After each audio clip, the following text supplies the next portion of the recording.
जयराम ठाकुर के आरोपों को नरेश चौहान ने बताया निराधार। प्रदेश आपदा के दौर से उभर रहा है। हिमाचल का काला अध्याय। आश्वासन के बाद 167 जेई बर्खास्त। आईजीएमसी अस्पताल में पिछले 11 सालों से दे रहे सेवाएं।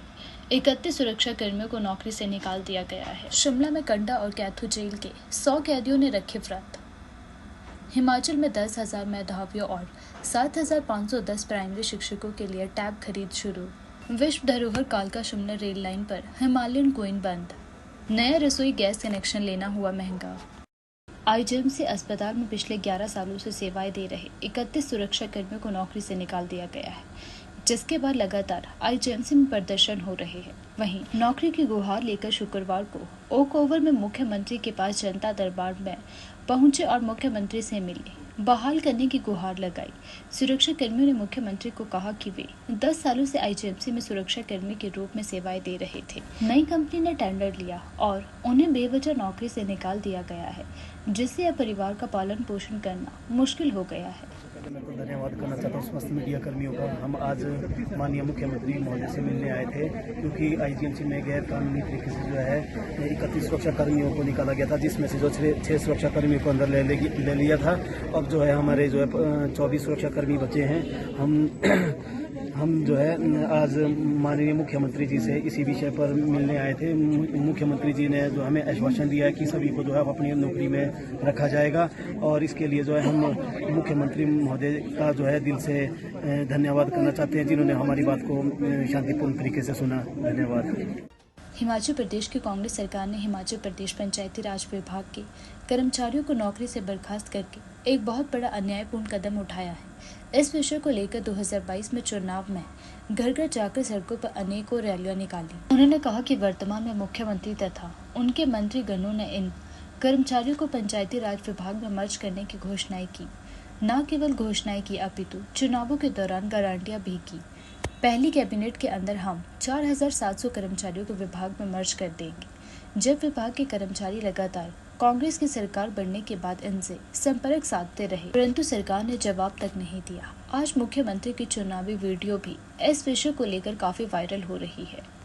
हिमाचल प्रदेश की कांग्रेस सरकार ने हिमाचल प्रदेश पंचायती राज विभाग के कर्मचारियों को नौकरी से बर्खास्त करके एक बहुत बड़ा अन्यायपूर्ण कदम उठाया है। 2022 के चुनाव में घर घर जाके सड़क सड़क पर रैली के अंदर जो वर्तमान में माननीय मुख्यमंत्री मंत्रीगण हैं, इन्होंने पंचायती राज विभाग के इन सभी कर्मचारियों को एक जगह मर्ज करने की घोषणाएं की। न केवल घोषणाएं की, अपितु गारंटियां की कि पहली कैबिनेट के अंदर हम 4,700 कर्मचारियों को और विभाग में मर्ज कर देंगे। जब विभाग के कर्मचारी लगातार कांग्रेस की सरकार बनने के बाद उनसे संपर्क साधते रहे, कोई इन्होंने जवाब नहीं। परिषद कर्मचारी हड़ताल पर थे। इसको लेकर प्रदेश सरकार और कर्मचारियों के बीच टकराव देखने को मिला, जिसके बाद अब सरकार ने कड़ा फैसला लेते हुए हड़ताल पर बैठे 167 कर्मचारियों के निलंबन के आदेश निकाल दिए और इसी के साथ आउटसोर्स पर भर्ती के निर्देश भी दे दिए। इसको लेकर पंचायती राज मंत्री अनिरुद्ध सिंह ने कहा कि प्रदेश आपदा के दौर से उभर रहा है। ऐसे में राहत और पुनर्वास के कार्यों में बाधक पड़ रही है, जिसके चलते विभाग को यह कड़ा फैसला लेना पड़ा। देखिए, प्रदेश सरकार जो है वो एक आपदा से जूझ रही है। 95% जो है 90 से 95% ग्रामीण क्षेत्र है।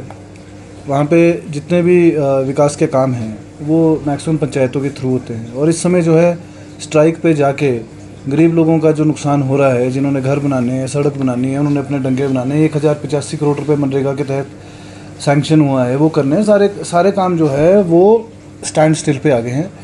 और हमारा शुरू से ही अनुरोध रहा है, निवेदन भी रहा है ज़िला परिषद के कर्मियों से कि अभी ये उचित समय नहीं है।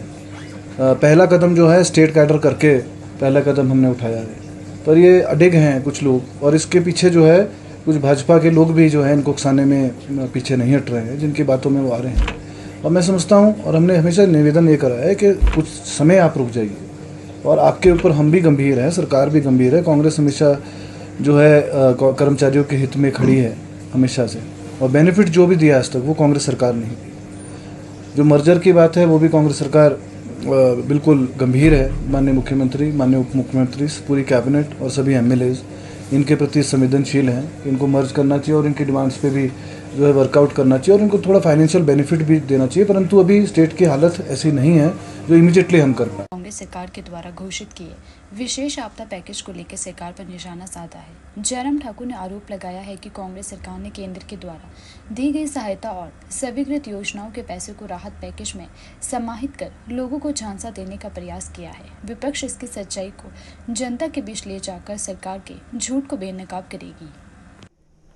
देखिए, पूर्व मुख्यमंत्री ठाकुर जयराम जी को इसके बारे में पूरी जानकारी लेनी चाहिए कि जो पैकेज राहत के तौर पे हमारी सरकार ने घोषित किया है 4500 करोड़ रुपए का, उसमें किस तरह से उसको लोगों तक राहत पहुंचानी है और कौन से लोग उसमें कैसे लाभान्वित होंगे, जिनके अपने घर ख़त्म हो गए हैं या पार्शली डैमेज हुए हैं या फसलें खराब हुई है।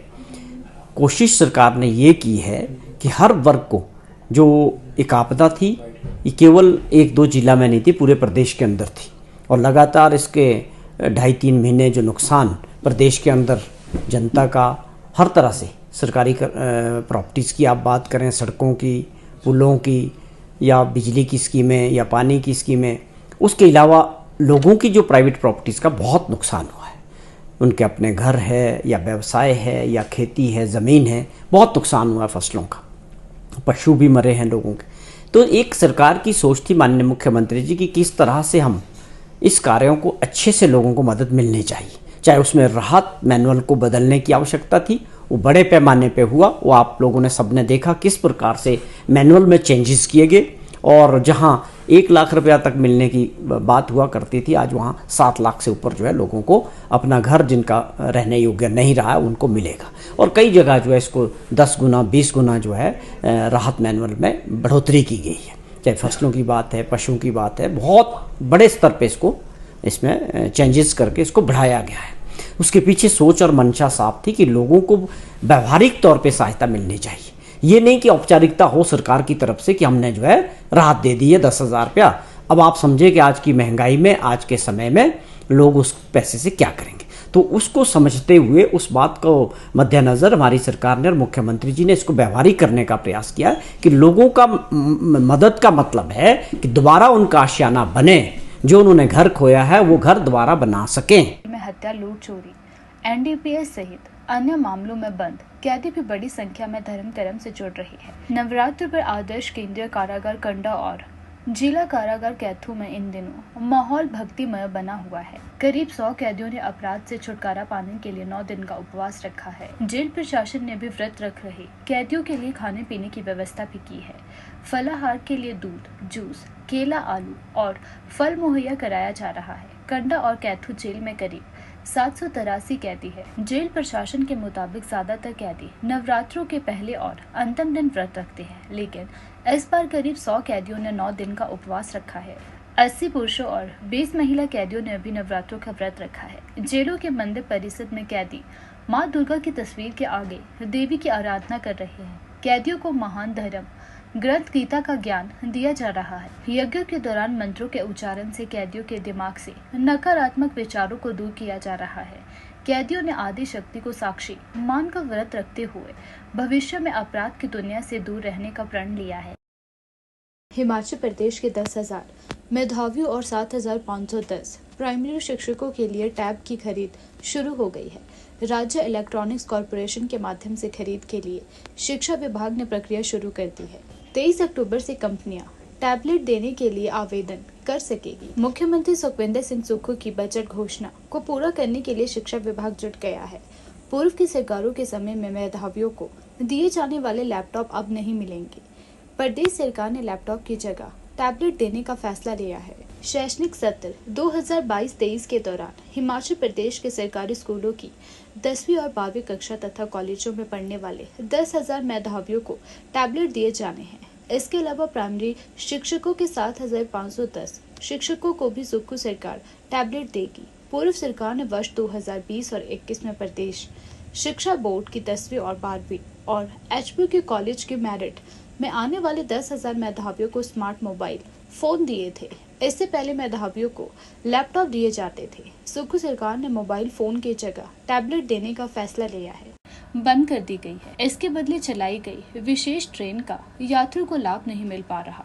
विशेष ट्रेन के लिए कालका से चलने का समय सुबह 11:55 का है, जबकि इसके बाद दिल्ली से कालका आने वाली शताब्दी एक्सप्रेस ट्रेन कालका पहुंच रही है। साथ ही अब टूर एंड ट्रैवल एजेंसियां भी इस फैसले का विरोध करने लगी हैं। वहीं ऑनलाइन टिकट बुकिंग साइट पर भी 24 अक्टूबर तक रेल जानकारी में रेल रद्द आ रही है। गौर रहे कि बाहरी राज्यों से आने वाले पर्यटक शताब्दी ट्रेन में आते थे और कालका से हिमालयन क्वीन ट्रेन में शिमला पहुंचते थे।